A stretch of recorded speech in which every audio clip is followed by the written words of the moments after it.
Bueno.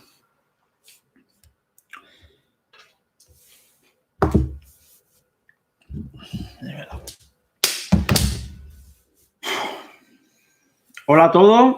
Veo que hay ya bastantes personas conectadas. Esperamos unos minutitos, ¿vale? Y empezamos para que le dé tiempo a la gente a conectarse.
Bueno, esperamos un minutito más y comenzamos.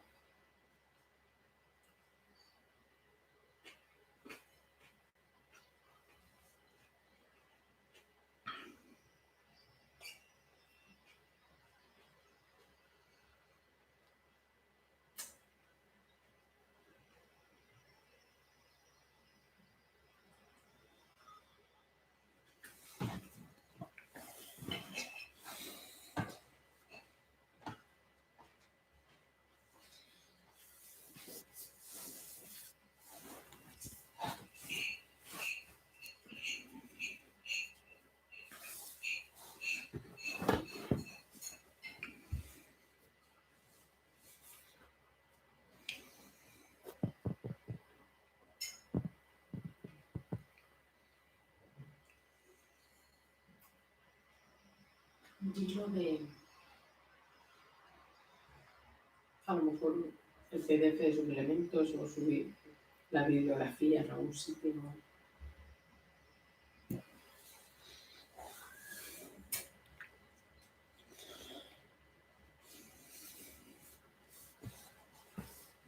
Bueno, hay gente que se está conectando todavía, pero para no retrasar mucho, voy a comenzar ya. El vídeo, el webinar este se va a quedar grabado, así que lo vais a poder ver siempre que queráis. Sabéis que desde que os inscribís tenéis 40 días para verlo y que el último día de inscripción será el 30, ¿vale? El 30 de este mes, ¿vale? Antes de nada, bueno, agradeceros a todos los que os habéis inscrito. Este era un curso que yo estaba trabajando, ¿vale? Para lanzarlo más adelante, en mayo, con un precio bastante más elevado. También es cierto que tenía más material que iba a impartir, pero con el tema del confinamiento, del coronavirus y demás, bueno, pues con lo que tenía, ¿ok?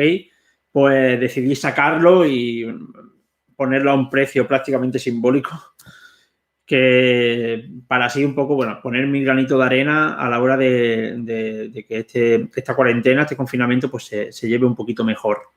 También tenía claro que quería hacer un curso de un nivel asequible para todo el mundo, ¿ok?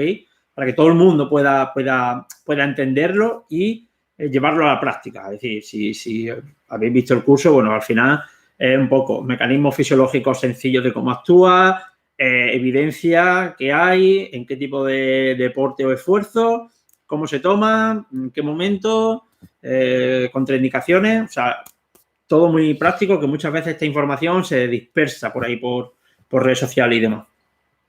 Así que, bueno, yo creo que ha quedado como una buena guía, ¿vale? Estoy pensando en quizás más adelante sacar próximas ediciones y ampliando el contenido que tenía previsto. Pero bueno, no lo sé, ya veré. ¿Qué más tenía que deciros? Tenía que deciros que, bueno, cuando he abierto el mail, bueno, donde vosotros me poníais las dudas, ¿vale? Yo lo he abierto esta mañana y había más de 200 y pico preguntas, ¿vale? En principio la idea era hacerlo, coger algunas dudas de ahí para empezar y luego responderos aquí a preguntas en directo con un chat, pero hemos decidido que es mejor eliminar el chat porque es imposible. O sea, podríamos estar aquí todo el fin de semana respondiendo dudas, entonces que por un lado es bueno que hagáis tantas preguntas, que eso me gusta, pero es inviable, ¿vale? Entonces, os pido disculpas a aquellos que no os pueda responder a vuestras dudas, porque es que son muchísimas y siguen llegando, ¿vale? Entonces, yo he leído un poco, he hecho un vistazo, creo que he leído el 95% de las dudas, ¿vale? O sea, me he pegado todo el día leyendo. Muchas se repetían, entonces las que más se repetían las voy a contestar y he hecho como una pequeña selección también por suplementos, ¿vale? Para que así, quitando alguno que creo que no habéis preguntado, he hecho un poco para tener para todos los suplementos. Bueno, no me entretengo más, tengo las dudas aquí, así que dejadme un segundo que las mire y comenzamos, ¿vale?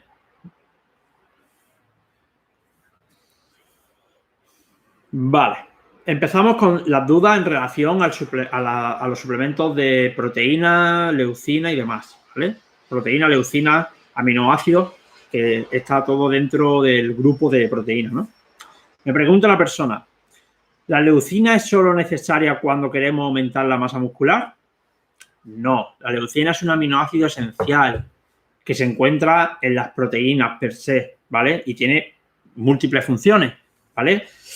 ¿Qué es lo que pasa? Que este aminoácido pues cumple una función de activación, señalización de síntesis proteica. La leucina, dentro de todos los aminoácidos, es la que, digamos, enciende las chispas de esa síntesis proteica. Digamos, como la que enciende el motor y luego ya se echa a rodar todo ese mecanismo, ¿ok? Por eso tiene importancia a la hora de activar la síntesis proteica. Pero eso es cuando hablamos de masa muscular. Luego, como un aminoácido esencial, pues tiene sus otras funciones, ¿vale? Me preguntan si la leucina,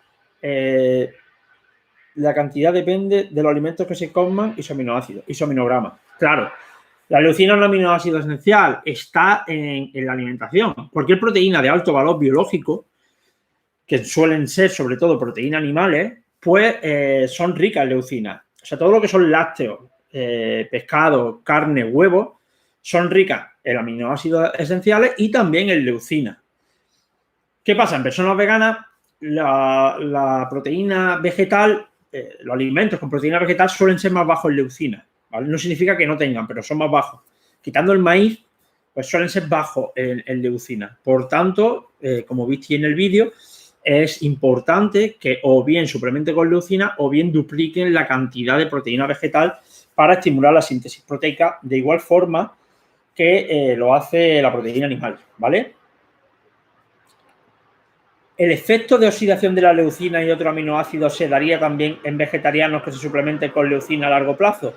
Siempre que tomes leucina por encima de lo que tu cuerpo es capaz de asimilar para el proceso, se va a oxidar, pero como cualquier otro aminoácido. Es decir, si nosotros comemos más proteína en una comida de la que podemos usar para las funciones que de nuestro organismo, se va a oxidar, ¿vale? De hecho, por cada comida que nosotros hagamos, la proteína se absorbe al 100%, es decir, si tú comes 40 gramos de proteína, va a absorber 40 gramos de proteína o 39,5, ¿vale? Porque siempre algo se pierde. pero lo que está destinado realmente para la síntesis proteica muscular es solo un 10%, ¿vale? Solo un 10% de la proteína que tú comes. Si comes de más, ¿vale? Esa proteína se va a oxidar, sea leucina, sea cualquier aminoácido. Si no fuese así, ¿vale? Por más, entonces, si esto no ocurriese, por mucha proteína que comamos, pues seguiríamos aumentando masa muscular y esto no ocurre. Tiene un punto de meseta, ¿vale? Me preguntan también, dice que no tiene mucho sentido suplementar con proteína de suero después de entrenar si vas a comer en menos de una hora, pero tengo algún caso que no come carne ni pescado, por lo que su comida de después será seitán, tofu, alimentos vegetales mayormente. Pero sí toman whey, pero sí que toman proteína de suero. En este caso, ¿sería recomendable suplementar con una proteína de rápida absorción, ya que luego el consumo de proteína sería vegetal y de lenta absorción? A ver, tiene varias opciones. Es decir, puedes suplementar con proteína de suero al terminar el entrenamiento y luego hacer una comida pues rica en proteína vegetal, pero en ese caso yo me esperaría más de una hora, ¿vale? Me esperaría más de una hora porque no tiene mucho sentido que tú tomes proteína, al menos una cantidad suficiente de proteína, justo al terminar de entrenar y a la hora estés comiendo un montón de proteína. Entonces, o espacias más esa comida o simplemente en la misma comida que tú haces, es decir, no tomas nada por entreno porque vas a comer a una hora y podrás comer tofu, podrás comer seitán, pero también podrás añadir 15 gramos de proteína de suero a cualquier comida, a agua o a lo que sea, ¿vale? Entonces la incorporas dentro de esa comida que va a hacer dentro de una hora, ¿vale? A ver, ¿qué más? Vale, sobre la creatina. ¿Qué pasa con los no respondedores? ¿Cómo sabemos si somos no respondedores? Y en ese caso, dosis más alta de creatina ayudarían. A ver, ¿cómo sabes que eres un no respondedor a la creatina? Sabemos que un 30% aproximadamente de las personas son no respondedores a la creatina. ¿Cómo lo sabes? No lo sabes, ¿vale? Simplemente porque no notes su efecto ergogénico, ¿vale? No hay ningún test ni nada que te lo muestre. Sí que es cierto que parece que algunos sujetos que son no respondedores a la creatina, cuando aumentan un poco más el contenido, parece que sí que son respondedores, ¿vale? Entonces, yo tomaría creatina durante un tiempo y lo mediría de la forma más objetiva posible. Es decir, mediría mediante un test de repeticiones o de fuerza, ¿vale? Y vería si tendría efecto.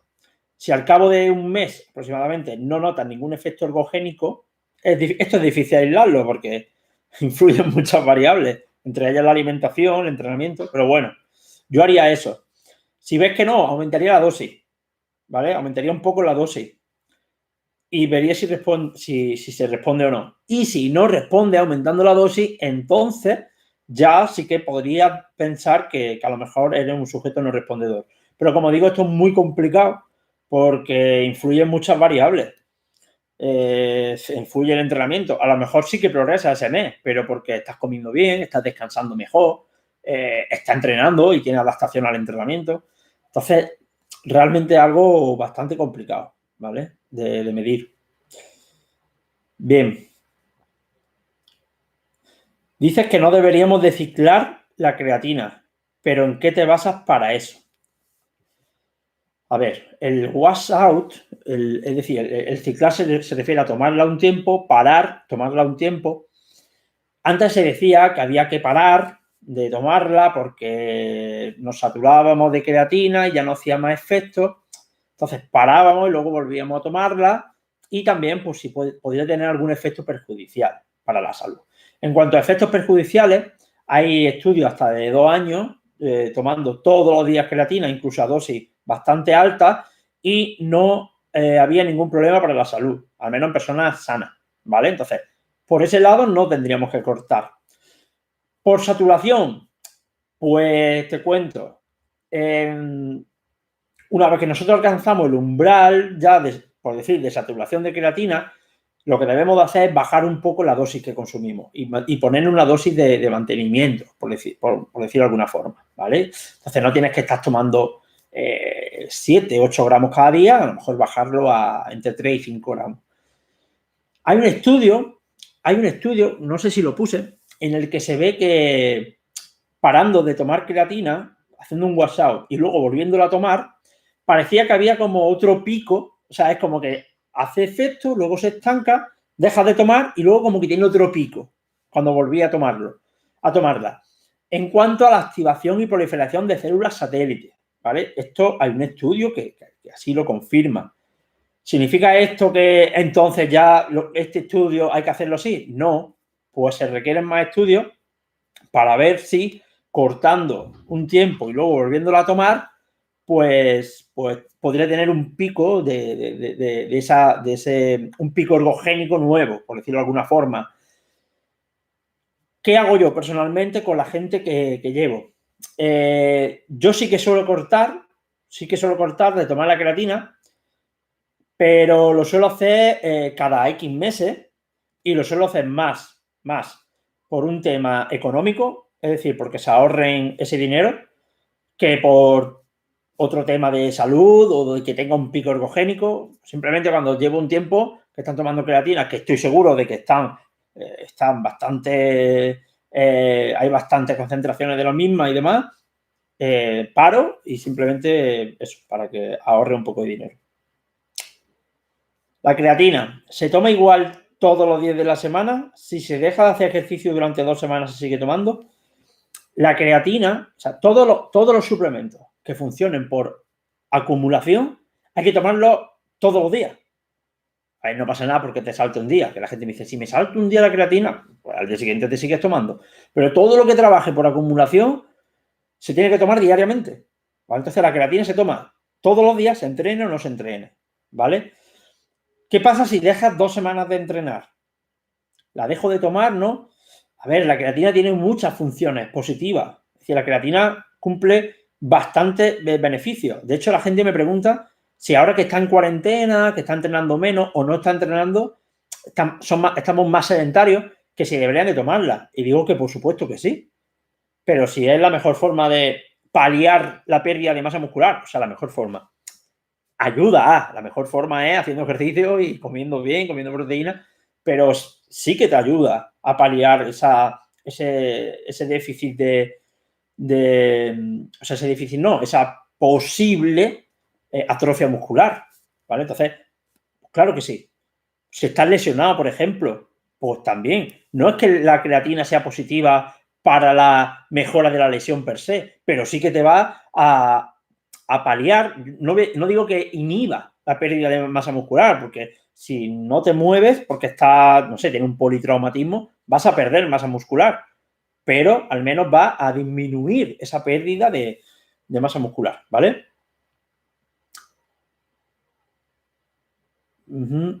Se debería de suplementar, hablando de la creatina, siempre en aquellas personas que están en déficit calórico, siempre y cuando no se quiera bajar masa muscular. Pues sí, es un ejemplo como lo que te he dicho. Cuando nosotros estamos en déficit calórico, la síntesis proteica se reduce, ¿vale? Entonces, los procesos anabólicos se reducen. En función del porcentaje de grasa que nosotros tengamos, vamos a poner, y de lo agresivo que sea el déficit, vamos a poner en riesgo más o menos nuestra masa muscular. Entonces, un sujeto que o bien tenga un déficit calórico muy agresivo o bien esté muy bajo de grasa corporal, imaginar a un chico que está en un 11-12% y quiere bajar a un 9%. Pues ahí se va a arriesgar mucho más la masa muscular, se puede perder masa muscular. La creatina puede ayudar a que esa pérdida de masa muscular sea menor, ¿vale? Vamos con los nitratos.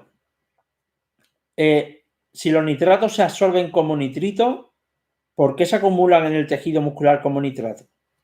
A ver, cuando nosotros comemos nitrato, un porcentaje, que se calcula que es aproximadamente un 20%, se convierte en nitrito por las bacterias de la boca, se convierte en nitrito, pero solo un porcentaje, ¿vale? Que es en torno a un 20%. El resto lo hará de forma endógena, ¿vale?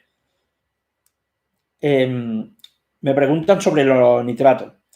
¿Con remolacha sería suficiente llegar a las cantidades mencionadas o sería necesario suplementarte para notar los beneficios? Si tú tomas concentrado de zumo de remolacha o concentrado de remolacha con otros vegetales ricos en nitratos, puedes llegar de forma suficiente a las cantidades que se necesitan para un efecto ergogénico. No habría que añadir nada aparte, es decir, simplemente con el propio concentrado de jugo de remolacha o combinado con otros vegetales sería suficiente, ¿vale? Y me dice, ¿en una toma o se puede repartir? A ver, aunque como os he explicado, la ingesta crónica cada día de nitratos hace que haya un efecto acumulativo y es mucho más eficiente, también tiene un efecto agudo. Es decir, es un suplemento, esto es comida, ¿no? Pero es una ayuda ergogénica, por decirlo de alguna forma, mixta. Es decir, que mejora por acumulación cuando lo toma varios días o semanas seguidos, pero también en una sola toma de forma aguda también ejerce efecto. Entonces, lo ideal que es tomarla todos los días, pero tomarlo cuando hay que tomar. Es decir, tomarla, pues como os tengo dicho, en torno a unas 3, entre 2, 4 horas antes del ejercicio. ¿Vale? Entonces, ahí nos estamos beneficiando de la ingesta aguda y luego todos los días tomándolo para que haya un efecto acumulativo. ¿Vale? Vamos con la cafeína.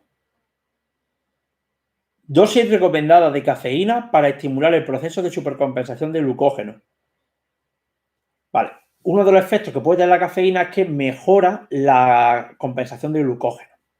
¿Cuál es la cantidad de cafeína óptima para ello? No se sabe, ¿vale? Simplemente no se sabe. No sabemos todavía a día de hoy cuál es la cantidad para esto, para que haya una supercompensación de glucógeno, ¿vale? Entonces, no te puedo contestar esa pregunta. Respecto a la cafeína, que se describe como un favorecedor de la lipólisis y, por consiguiente, ahorrador de hidratos de carbono, en este sentido, ¿no será contradictorio para deportes de alta intensidad y corta duración? Ya que lo que más necesitamos es tener las vías glucolíticas activas 100%, ya sean mitocondriales o no. Aquí creo que estás confundido. A ver, es un error de concepto. Precisamente, si la cafeína ahorra glucógeno y favorece el uso de grasas como sustrato energético, esto precisamente nos beneficia en picos de alta intensidad. ¿Por qué? Imagínate una prueba donde tú combinas moderada intensidad con picos de alta intensidad. Puede ser, por ejemplo, ciclismo, por decir algo. Pues, si eres más eficiente usando grasa como fuente de energía, vas a reservar ese glucógeno muscular para esos picos de intensidad, que es cuando lo necesitas. Entonces, no lo vas... Esto no es que sea todo o nada, pero no lo vas gastando tanto ese glucógeno y cuando tenga un pico de intensidad, ahí lo tienes, ¿vale? Independientemente, tomas cafeína, que favorece la lipólisis y todo el rollo, pero si tú haces un deporte de muy alta intensidad, da igual, ahí los ácidos grasos van a entrar muy poco. Ahí va a usar vía glucolítica fosfagénica pura y dura, ¿vale? Entonces, ahí no tendría ningún efecto positivo la cafeína por el tema de lipólisis. El efecto que tiene, pues, básicamente por ese estado que nos produce de euforia, de disminuye la percepción de fatiga y demás, ¿no? Ahí, en estos deportes de muy alta intensidad, de muy corta duración, ese es el efecto principal que nos produce la cafeína, ¿vale? A ver. Omega 3. Omega 3 en suplemento.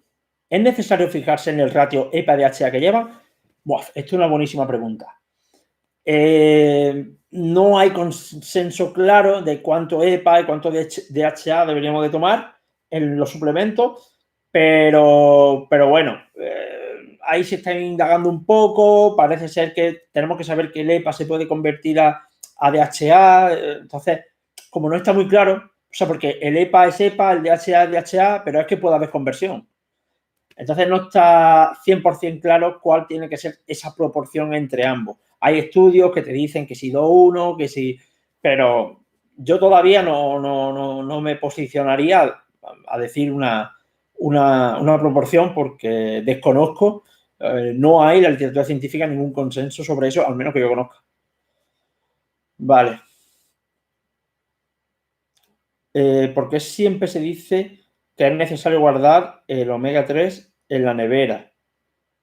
Vale, eso es por, a ver, los ácidos grasos poliinsaturados, como el omega 3, pues se oxidan muy fácilmente.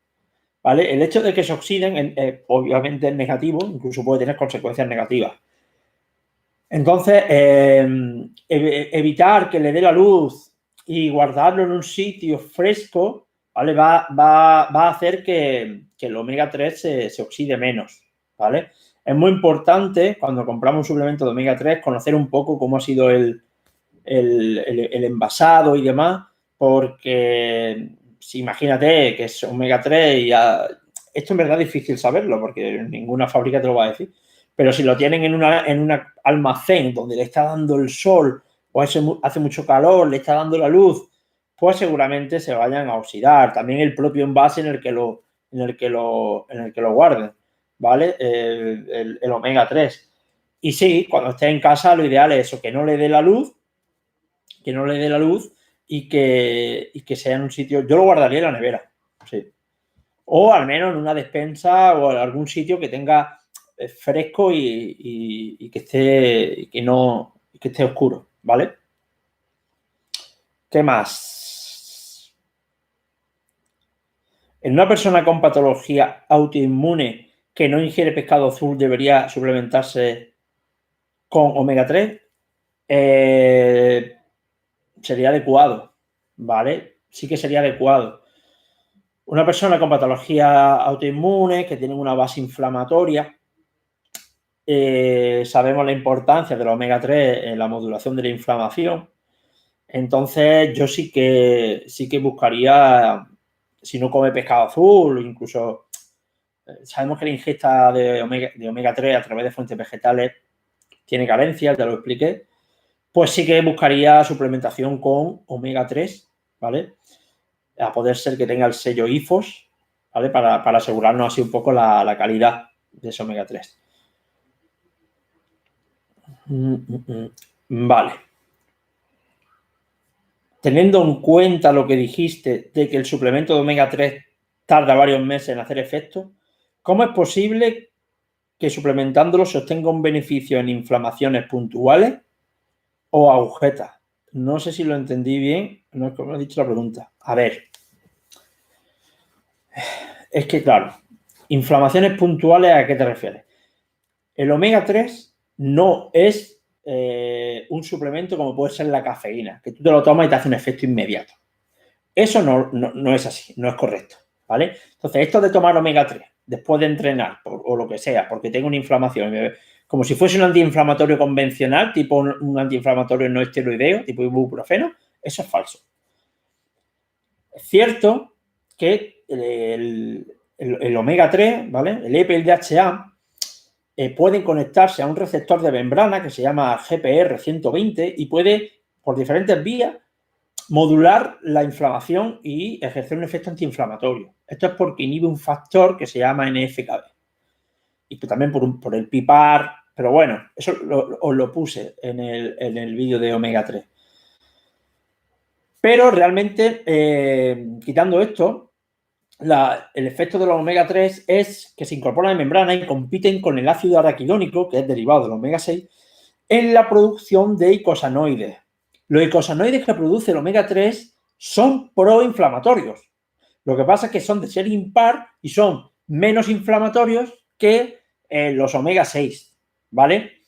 De hecho, no se trata de inhibir la inflamación, se trata de modularla. Inhibir la inflamación no es positivo. Se trata de modularla y resolverla. Esto es más complicado, ¿vale? Esto si queréis otro día hago un curso sobre esto porque de hecho tengo hechos cursos sobre esto. ¿Qué es lo que pasa? Que tú dices, pues se ve que reduce agujeta y demás. Sí, en un estudio donde se coge a sujetos y durante un mes, 2 meses, 3 meses se le suplementa con omega 3 ¿vale? Y se va viendo si tienen efectos en todos estos parámetros que tú me dices. Entonces, a largo plazo sí que tiene efectos en que disminuye el daño muscular y etcétera.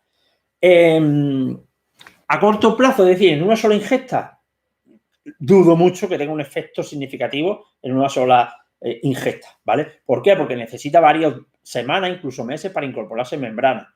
Aún así, esto es muy relativo, porque si tú no controlas la dieta en un estudio donde se suplementa con omega 3, no te puedes fiar. Imagínate que yo cojo dos grupos, a uno lo suplemento con omega 3 y a otro no. Pero yo no sé si esa gente en su casa come salmón o come pescado azul. Yo no sé qué niveles tienen de omega 3 de base, ¿vale? Entonces, esto es complejo. Habría que controlar todo eso para ver el efecto real. Pero sí que es cierto que el omega 3, la suplementación con omega 3, parece reducir el daño muscular post ejercicio, ¿vale? Post entrenamiento. Vamos. Betalanina. La betalanina, o sea, la suplementación con betalanina se debería realizar entonces a diario, tanto los días que entrenas como los que no, ya que sus efectos son por acumulación, como hace la creatina. Eso es, ¿vale? La betalanina trabaja por acumulación. Una suplementación crónica de betalanina junto con la histidina va a aumentar los niveles de carnosina intramuscular. Por lo tanto, tiene que ser sistemática, al menos tomarla durante 2-3 semanas para que empecemos a notar bien su efecto. ¿Ok?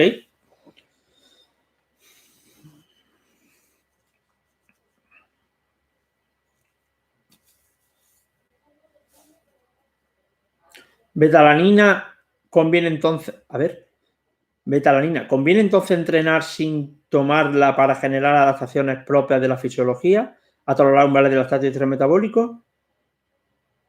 Vale, esa es una pregunta, no sé si lo comenté en el vídeo, que yo siempre me he hecho. Por un lado, sabemos que cuando entrenamos, toda esta acumulación de estrés metabólico y demás, pues nos produce adaptaciones al ejercicio. Tomar betalanina va a hacer un efecto buffer, va a hacer un efecto tamponador y demás de este estrés metabólico que podría hacer que a menos acúmulo de estrés metabólico, pues tengamos menos adaptaciones. Pero, por otro lado, simplemente por el hecho de que nos va a hacer ese efecto de buffer, vamos a poder aplicar más intensidad y va a haber menos fatiga en esos esfuerzos de alta intensidad. Por lo tanto, también se van a generar más estrés metabólico. Entonces, por un lado, te ayuda a mantener la intensidad y te ayuda a disminuir la fatiga. Por lo tanto, va a haber un mejor entrenamiento y una mayor acumulación de estrés metabólico. Pero por otro lado, también está tamponando ese efecto. Entonces, es una pregunta que yo siempre me he hecho. De hecho, tengo en mi Patreon un artículo de hace ya un par de años hablando de eso, en plan hipotético, ¿no? Y sí que leí un estudio reciente donde parece que se ve que el efecto, o sea, que el efecto positivo que te da en cuanto a más intensidad y reducción de la percepción de fatiga es superior al posible efecto buffer de inhibidor, por decirlo de alguna forma, de este entorno, de este estrés metabólico que induce adaptaciones, ¿vale? Entonces, en ese caso sí que sería interesante tomarla. ¿Conoce algún estudio o alguno de tus clientes que han comentado en alguna ocasión la aparición de cambio en el carácter tomando betalanina aparte de las parestesias? ¿Cómo? La aparición de cambio en el carácter, jamás. O sea, que te cambie el carácter por tomar betalanina. Nunca lo he escuchado, nunca nadie me lo ha dicho y no he leído nada de eso ni creo que tenga ningún efecto en eso. No lo sé, pero me suena muy raro. Parestesias sí, ¿eh? La betalanina es normal, uno de los efectos secundarios que tiene es el efecto de las parestesias. De hecho, mucha gente sabe que cuando toma betalanina va a tener a lo mejor picores en la cara, hormigueo, pero luego se toman un preentreno y les pasa lo mismo, entonces se asustan. Y es que muchos preentrenos pues tienen betalanina, ¿vale? Entonces ese es un efecto de la betalanina. ¿Cómo reducir esa parestesia? Pues primero tomándola de forma progresiva, empezando por poca cantidad e ir subiendo, y luego también dividiendo las dosis. Como trabaja por acumulación, no es algo como la cafeína, que es agudo, pues podéis dividir las dosis a lo largo del día, en 2, 3 tomas, las que os sean necesarias, ¿vale? Vale. Otra pregunta. ¿Cómo es que el ejercicio de fuerza intenso provoca una vasodilatación? Mencionaste que la vasodilatación era una consecuencia de la hipoxia generada por la contracción muscular, pero no termino de entender cómo es que la hipoxia la provoca. ¿Cuál es la fisiopatología, la fisiología de esto? Vale. Hay muchos mecanismos, pero cuando tú haces un entrenamiento de fuerza y demás, bueno, pues sabemos que se puede producir ese estado de hipoxia a nivel intracelular. Cuando se produce ese estado de hipoxia a nivel intracelular, pues es un condicionante para la síntesis de algunos metabolitos, como por ejemplo el óxido nítrico. El óxido nítrico per se ya es un vasodilatador. Y también algunos eicosanoides, sobre todo prostaglandina I2, prostaglandina E2, ¿cuál más había? Bueno, algunos eicosanoides son vasodilatadores. La prostaglandina D2 también, ¿vale? Van a ejercer ese efecto de vasodilatación. Ese es el mecanismo, ¿vale? Ese es el mecanismo, en verdad hay varios mecanismos, pero ese es el mecanismo mediante el cual actúa la hipoxia. ¿Ok? ¿Es necesario combinar la vitamina D con vitamina K2? Bueno, podría ser interesante. Y sobre todo también con magnesio, que es un cofactor. Que eso también. Hay mucho déficit de magnesio. Entonces, si hay déficit de magnesio, no va a tener demasiado sentido la toma de vitamina D, ¿vale? Porque el magnesio es un cofactor de la vitamina D. Entonces, eso también hay que tenerlo en cuenta, ¿vale? Quería saber si la suplementación con vitamina D se hace en su forma activa, calcitriol, y qué diferencia hay entre el calcitriol y el colecalciferol a la hora de ingerirlo. No, a ver. La forma activa dentro de tu organismo de la vitamina D es el calcitriol, que es el 1-alfa-25 hidroxi vitamina D, ¿vale? Esa es la forma activa. Eso no significa que sea lo que tú te ingieres. Eso es la conversión que tiene en tu organismo. Es como el EPA-DHA. Tú tomas, por ejemplo, el pescado azul es rico en EPA-DHA, ¿vale? Pero tú puedes tomar semillas de chía, de lino, que es ácido alfa-linoléico, y eso mediante diferentes reacciones se convierte en EPA-DHA. Con la vitamina D pasa igual. Tú realmente lo que tomas, o sea, tanto a través del sol como a nivel de la alimentación, es lo que tomas la vitamina D3, ¿no? Lo que se conoce como colecalciferol. Eso es lo que tú tomas, ¿vale? Lo que tú ingieres. Pero luego esto sufre transformación en tu cuerpo. De hecho, sufre dos hidroxilaciones que se llaman. Primero se convierte en 25-hidroxivitamina D y luego se convierte en la 1,25-hidroxivitamina D. Y esta, la 1,25-hidroxivitamina D, digamos que es la forma de la vitamina D que es biológicamente activa en nuestro organismo, la que cumple la función, ¿vale? Sin embargo, las concentraciones que se miden con computación analítica de vitamina D es la 25-hidroxivitamina D, es decir, la del paso previo, ¿vale? Porque a priori es más fiable, ya que la conversión de 25 hidroxi a 1,25 hidroxivitamina D se da de forma un poco ubicua, en fin. De hecho, con eso hay controversia, pero bueno, es la que se mide. Hiperemia. Cuando en el ejercicio con carga induce tensión mecánica, se activan vías para la síntesis proteica muscular y así generar hipertrofia. Sí, claro. Pero ¿cómo explica a través del PAN o hiperemia inducida por ejercicio cuando la célula se hincha, la membrana se expande y también activa las vías para la síntesis proteína muscular de adentro hacia afuera? Ah, vale. Me pregunta, vale, es que estaba un poco mal redactado. Me pregunta, cuando nosotros, o sea, la tensión mecánica, cuando nosotros hacemos un ejercicio de carga, ¿vale? Hacemos bíceps, por ejemplo, la propia tensión que tú vas a someter tu bíceps va a hacer que tus células, a través de la integrina y unas proteínas que hay en los costámeros, lo que hace es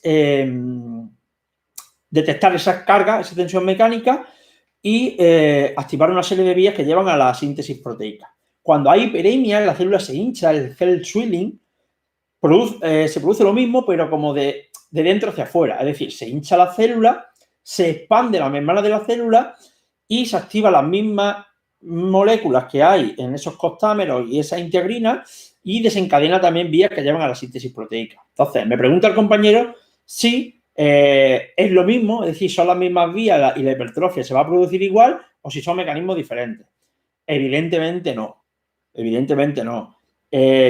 La real tensión mecánica, ¿vale? Es la que viene a través de carga externa, ¿vale? Lo que es el entrenamiento de fuerza. Lo otro es algo colateral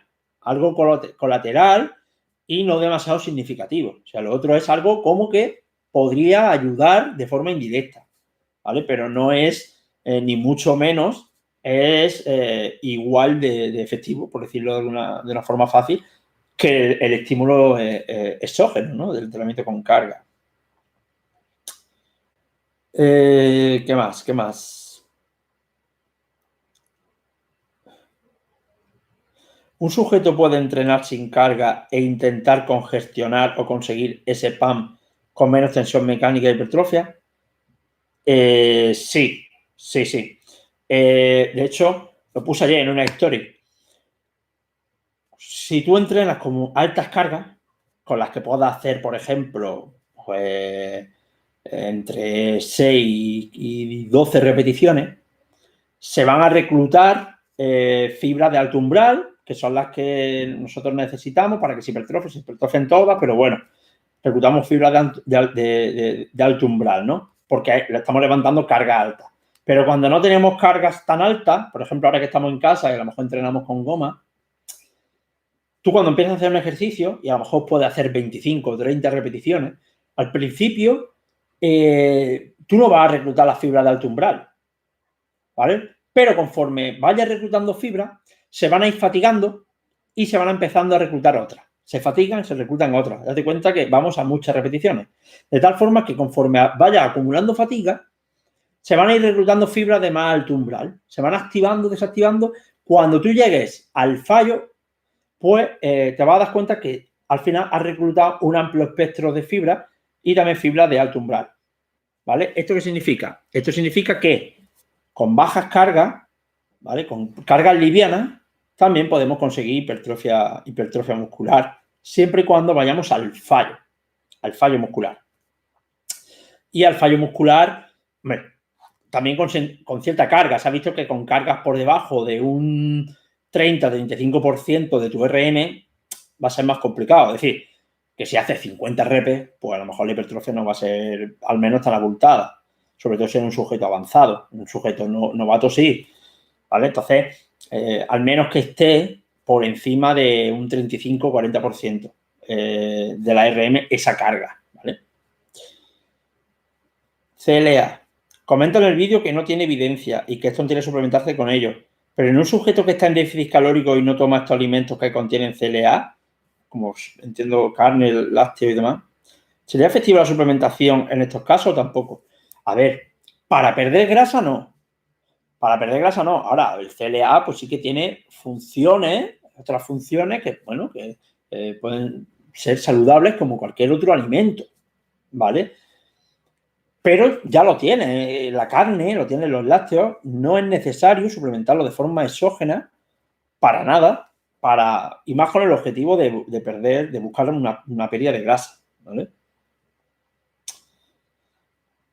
Si tomar BCA junto con citrulina, malato y arginina mejora ciertos factores de rendimiento y deportes de resistencia. Sí, bueno, sí, a ver, hay un par de estudios. Está la teoría de la fatiga central. La teoría de la fatiga central, esto en deportes de resistencia, nos dice que cuando nosotros vamos haciendo ejercicio, ¿vale? Obviamente se liberan muchos ácidos grasos a la sangre, de los adipocitos a la sangre, ¿ok? Y esos ácidos grasos, como bien sabréis, en la sangre son transportados por una proteína que se llama albúmina, ¿vale? ¿Qué pasa? Que la albúmina es transportador de ácidos grasos y también es transportador de triptófano. Por lo tanto, como los ácidos grasos ocupan ese taxi, que es la albúmina, queda triptófano libre. El triptófano, ¿vale?